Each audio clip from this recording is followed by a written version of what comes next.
श्री आदित्य कवचम विनियोगः। ओम अस्य श्री आदित्य कवच स्तोत्र महामंत्रस्य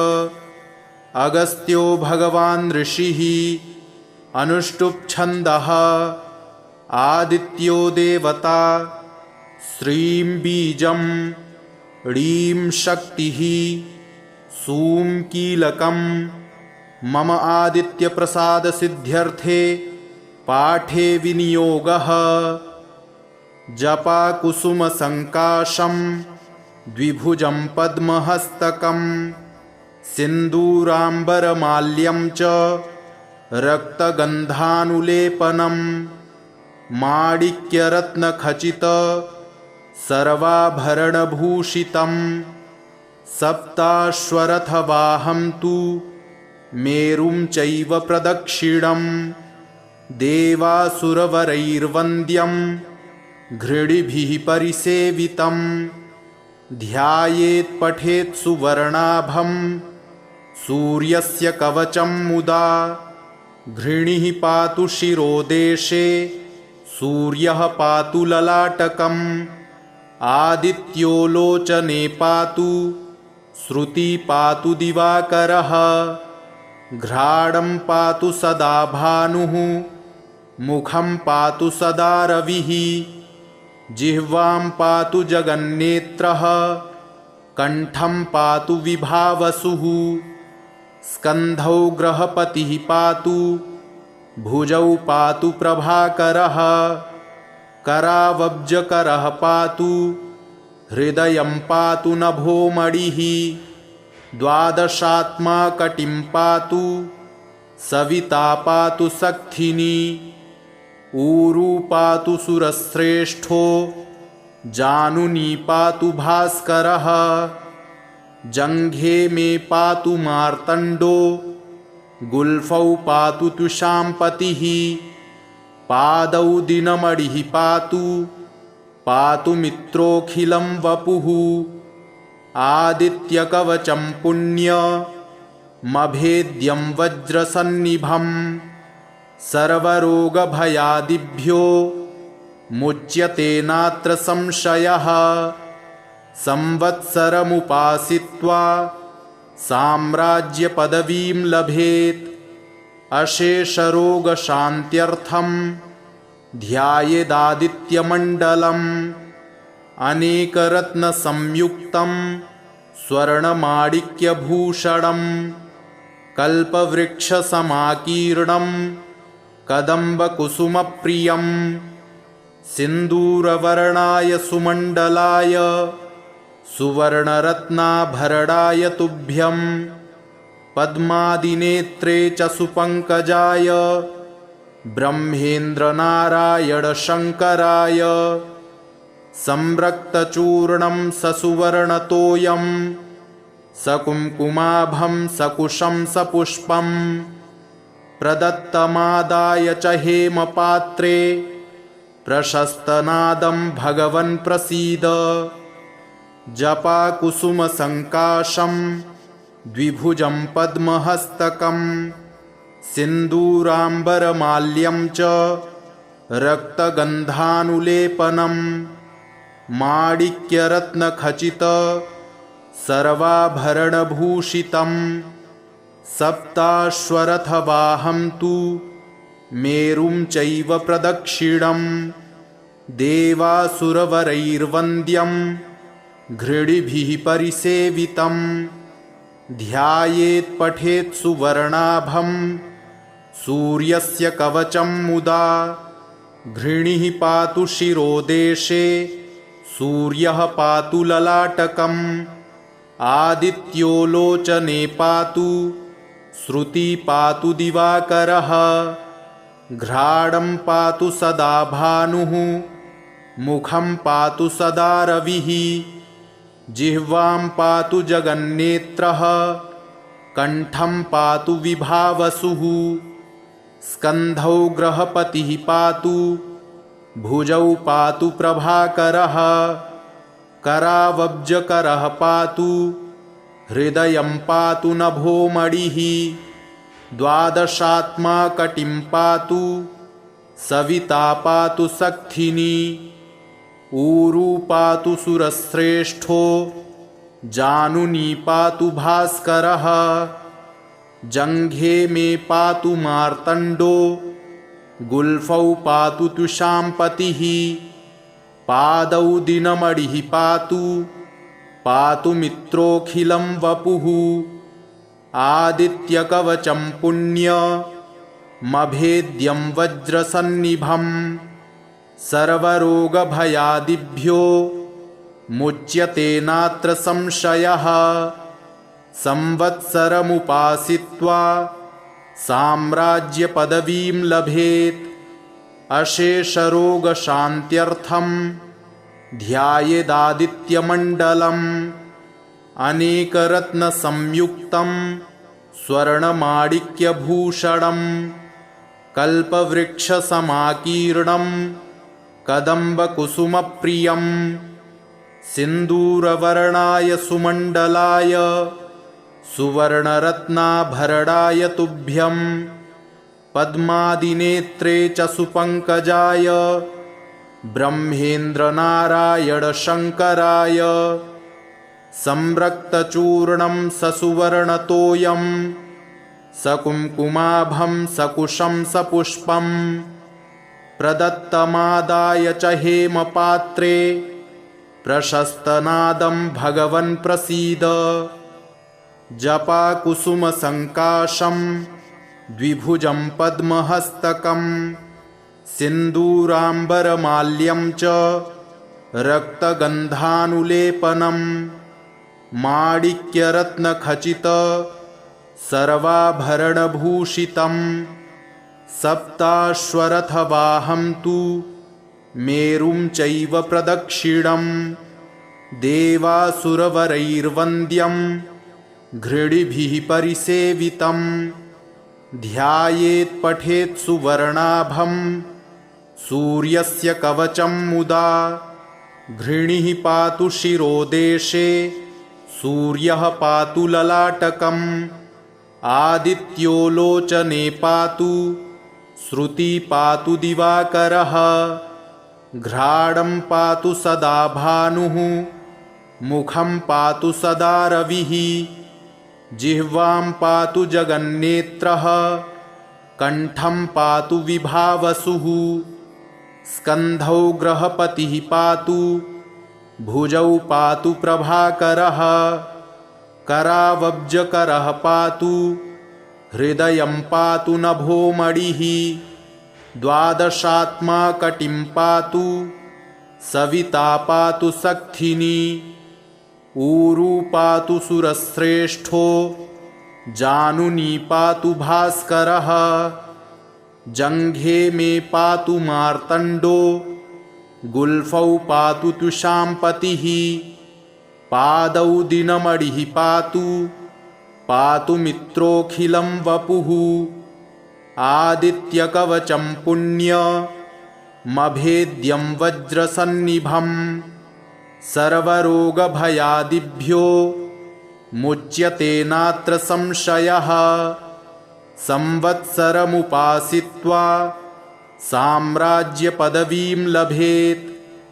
अशेषरोगशान्त्यर्थं ध्यायेदादित्यमण्डलम्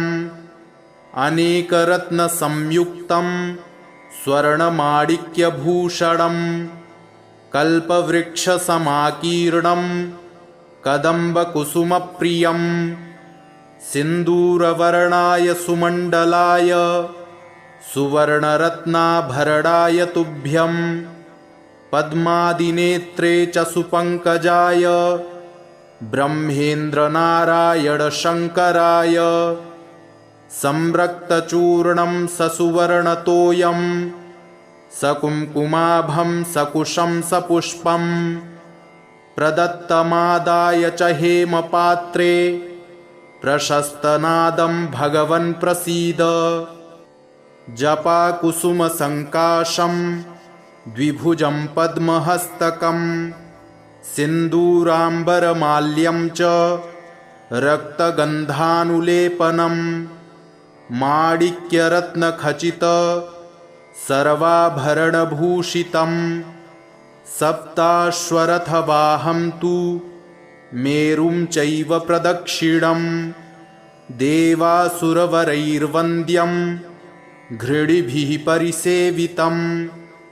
ध्यायेत् पठेत् सुवर्णाभं सूर्यस्य कवचं मुदा घृणिः पातु शिरोदेशे सूर्यः पातु ललाटकम् आदित्यो लोचने पातु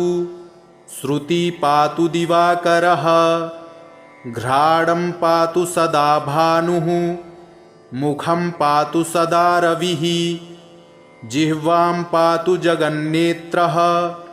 कण्ठं पातु विभावसुः स्कन्धौ ग्रहपतिः पातु भुजौ पातु प्रभाकरः करावब्जकरः पातु हृदयं पातु नभोमणिः द्वादशात्मा कटिं पातु सविता पातु सक्थिनी ऊरू पातु सुरश्रेष्ठो जानुनी पातु भास्करः जङ्घे मे पातु मार्तण्डो गुल्फौ पातु तुषाम्पतिः पादौ दिनमणिः पातु मित्रोऽखिलं वपुः आदित्यकवचं पुण्यमभेद्यं वज्रसन्निभं सर्वरोगभयादिभ्यो मुच्यते नात्र संशयः संवत्सरमुपासित्वा साम्राज्यपदवीं लभेत् अशेषरोगशान्त्यर्थं ध्यायेदादित्यमण्डलम् अनेकरत्नसंयुक्तं स्वर्णमाणिक्यभूषणं कल्पवृक्षसमाकीर्णं कदम्बकुसुमप्रियं सिन्दूरवर्णाय सुमण्डलाय सुवर्णरत्नाभरणाय तुभ्यं पद्मादिनेत्रे च सुपङ्कजाय ब्रह्मेन्द्रनारायणशङ्कराय संरक्तचूर्णं ससुवर्णतोयं सकुङ्कुमाभं सकुशं सपुष्पं प्रदत्तमादाय च हेमपात्रे प्रशस्तनादं भगवन् प्रसीद जपाकुसुमसङ्काशं द्विभुजं पद्महस्तकं सिन्दूराम्बरमाल्यं च रक्तगन्धानुलेपनं माणिक्यरत्नखचित सर्वाभरणभूषितं सप्ताश्वरथवाहं तु मेरुं चैव प्रदक्षिणं देवासुरवरैर्वन्द्यं घृणिभिः परिसेवितं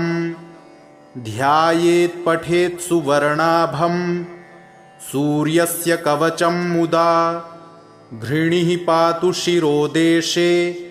सूर्यः पातु ललाटकम् आदित्यो लोचने पातु श्रुति पातु दिवाकरः घ्राणं पातु सदा भानुः मुखं पातु सदा रविः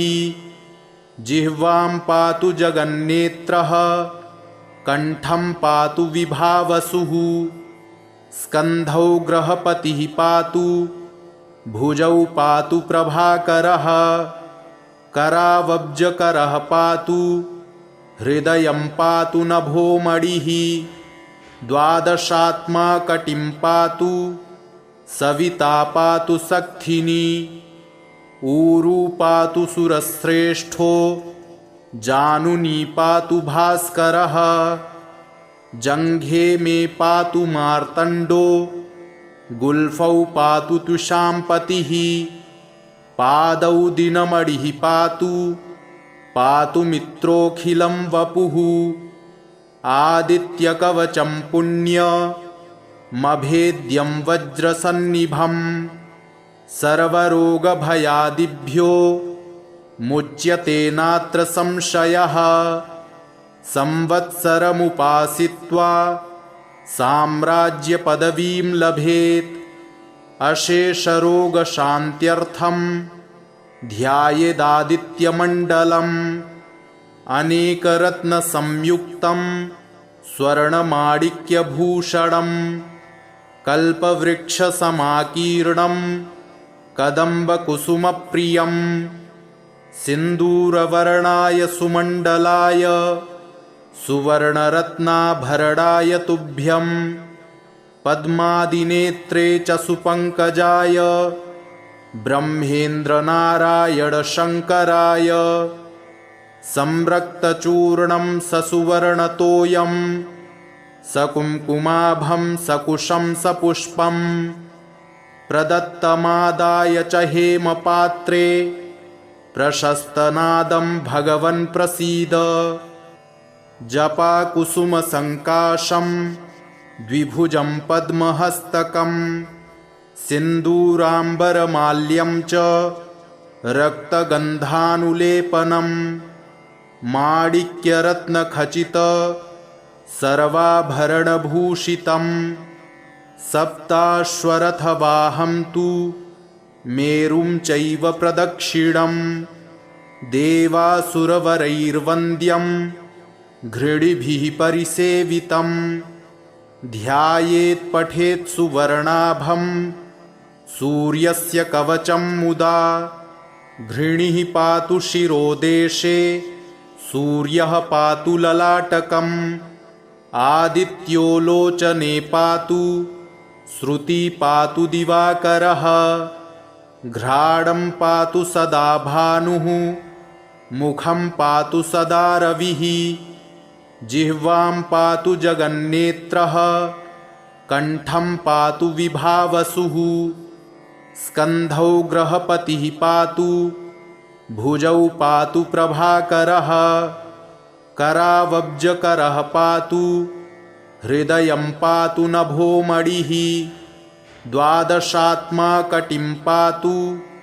सविता पातु सक्थिनी ऊरू पातु सुरश्रेष्ठो जानुनी पातु भास्करः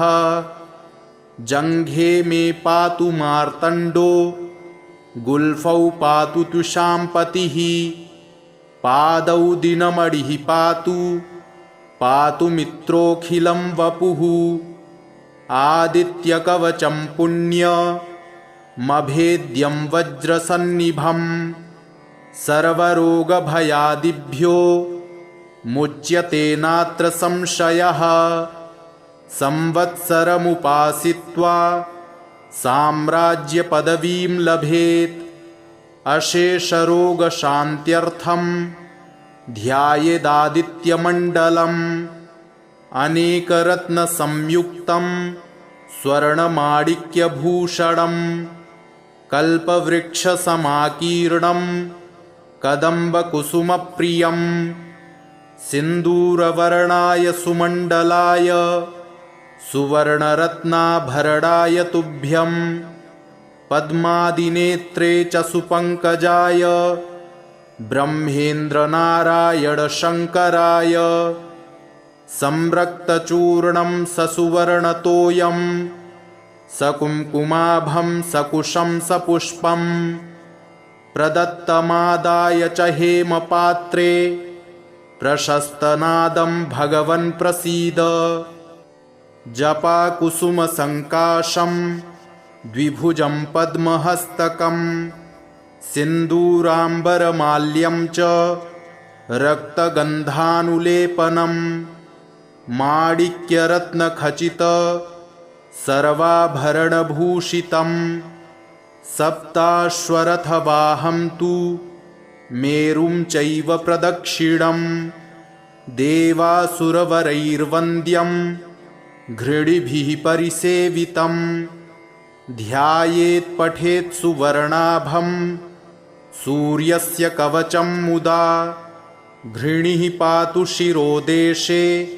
सूर्यः पातु ललाटकम् आदित्यो लोचने पातु श्रुति पातु दिवाकरः घ्राणं पातु सदा भानुः मुखं पातु सदा रविः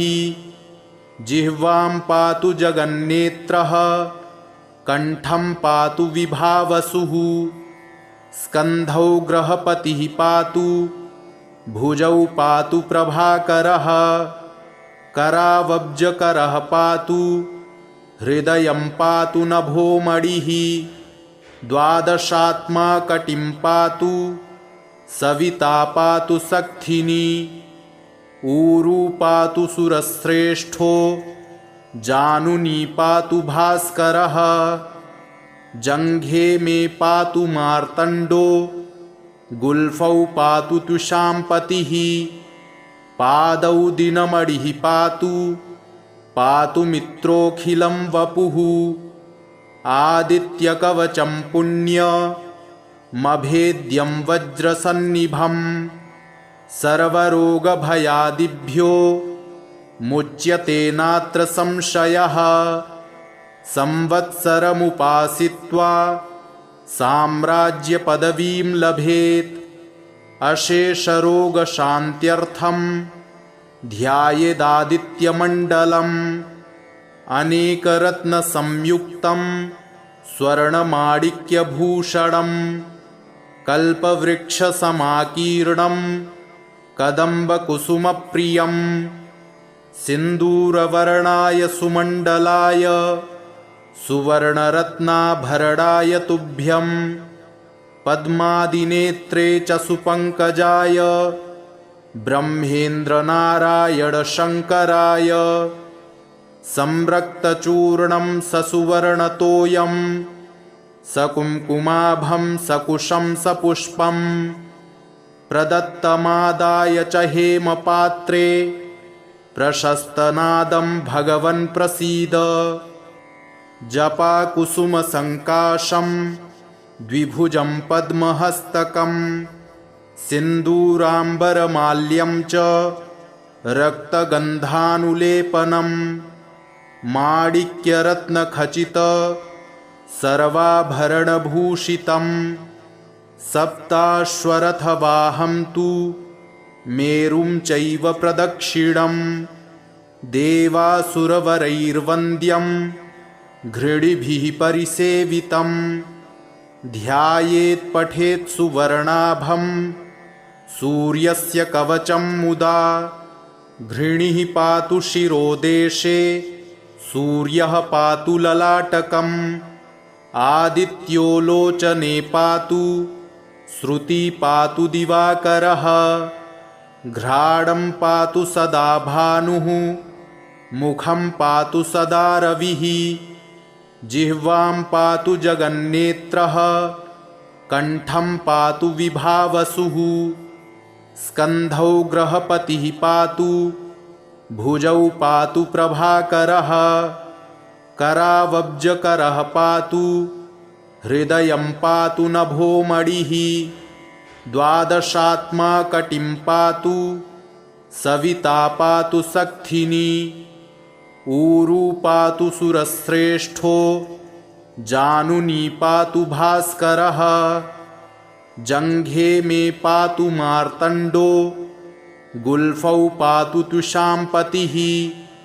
पादौ दिनमणिः पातु मित्रोऽखिलं वपुः आदित्यकवचं पुण्यमभेद्यं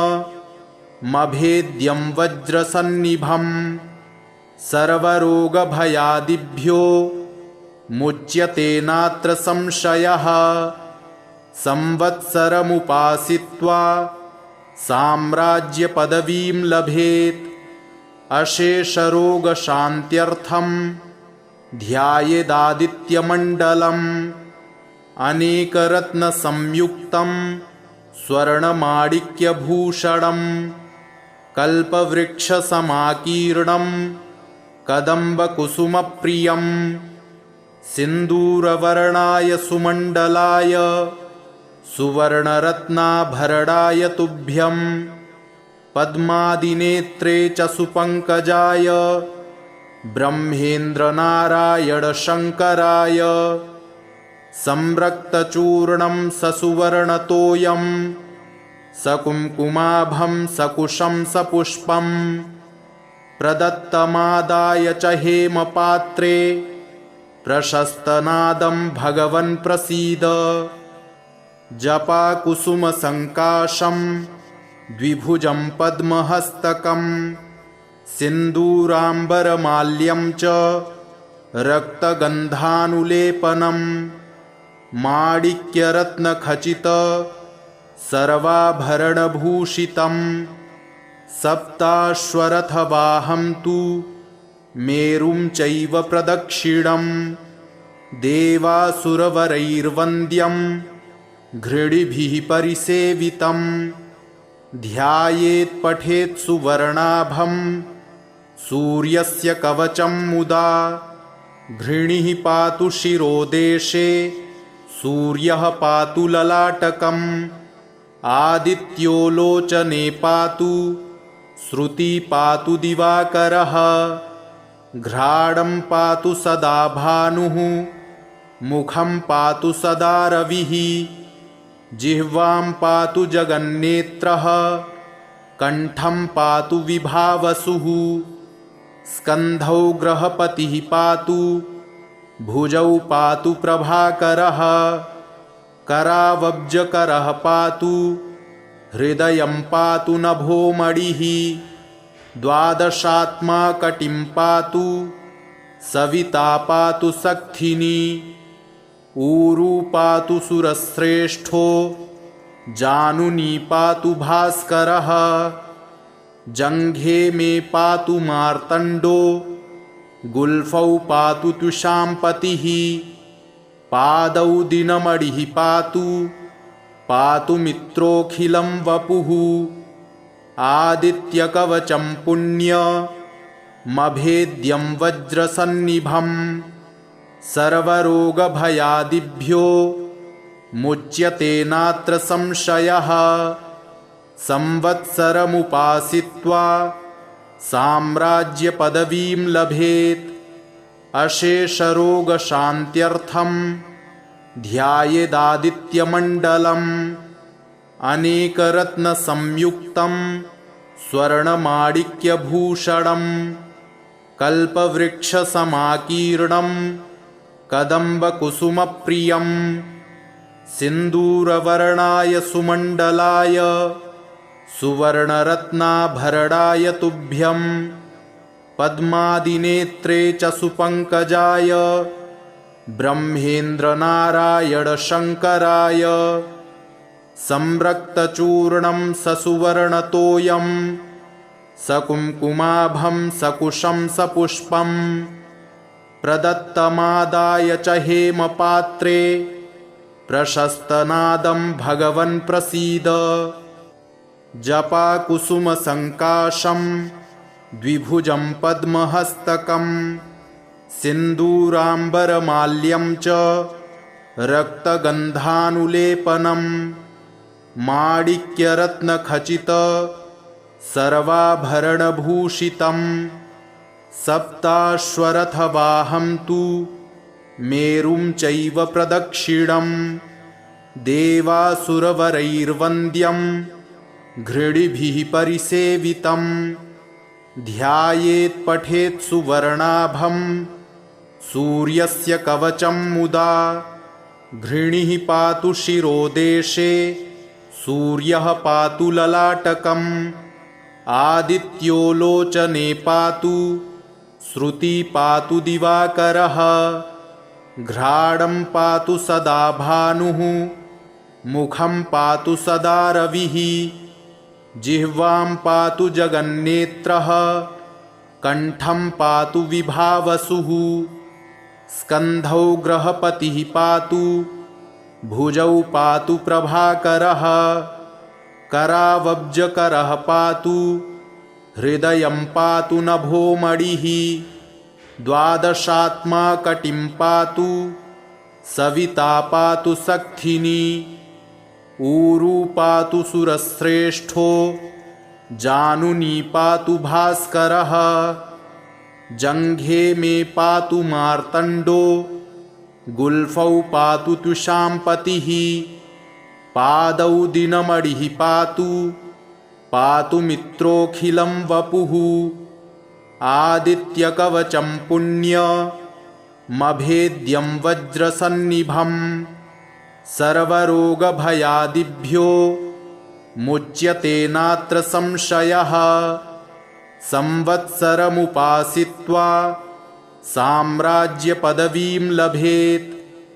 अशेषरोगशान्त्यर्थं ध्यायेदादित्यमण्डलम्। अनेकरत्नसंयुक्तं स्वर्णमाणिक्यभूषणं कल्पवृक्षसमाकीर्णं कदम्बकुसुमप्रियं सिन्दूरवर्णाय सुमण्डलाय सुवर्णरत्नाभरणाय तुभ्यं। पद्मादिनेत्रे च सुपङ्कजाय ब्रह्मेन्द्रनारायणशङ्कराय संरक्तचूर्णं ससुवर्णतोयं सकुङ्कुमाभं सकुशं सपुष्पं प्रदत्तमादाय च हेमपात्रे प्रशस्तनादं भगवन् प्रसीद। जपाकुसुमसङ्काशं द्विभुजं पद्महस्तकं सिन्दूराम्बरमाल्यं च रक्तगन्धानुलेपनं माणिक्यरत्नखचित सर्वाभरणभूषितं सप्ताश्वरथवाहं तु मेरुं चैव प्रदक्षिणं देवासुरवरैर्वन्द्यं घृणिभिः परिसेवितं ध्यायेत् पठेत् सुवर्णाभं सूर्यस्य कवचं मुदा घृणिः पातु शिरोदेशे सूर्यः पातु ललाटकम् आदित्यो लोचने पातु श्रुति पातु दिवाकरः घ्राणं पातु सदा भानुः मुखं पातु सदा रविः जिह्वां पातु जगन्नेत्रः कण्ठं पातु विभावसुः स्कन्धौ ग्रहपतिः पातु भुजौ पातु प्रभाकरः करावब्जकरः पातु हृदयं पातु नभोमणिः द्वादशात्मा कटिं पातु सविता पातु सक्थिनी ऊरू पातु सुरश्रेष्ठो जानुनी पातु भास्करः जङ्घे मे पातु मार्तण्डो गुल्फौ पातु तुषाम्पतिः पादौ दिनमणिः पातु मित्रोऽखिलं वपुः आदित्यकवचं पुण्यमभेद्यं वज्रसन्निभं सर्वरोगभयादिभ्यो मुच्यते नात्र संशयः संवत्सरमुपासित्वा साम्राज्यपदवीं लभेत् अशेषरोगशान्त्यर्थं ध्यायेदादित्यमण्डलम् अनेकरत्नसंयुक्तं स्वर्णमाणिक्यभूषणं कल्पवृक्षसमाकीर्णं कदम्बकुसुमप्रियं सिन्दूरवर्णाय सुमण्डलाय सुवर्णरत्नाभरणाय तुभ्यं पद्मादिनेत्रे च सुपङ्कजाय ब्रह्मेन्द्रनारायणशङ्कराय संरक्तचूर्णं ससुवर्णतोयं सकुङ्कुमाभं सकुशं सपुष्पं प्रदत्तमादाय च हेमपात्रे प्रशस्तनादं भगवन् प्रसीद। इति श्री आदित्यकवचं सम्पूर्णम्।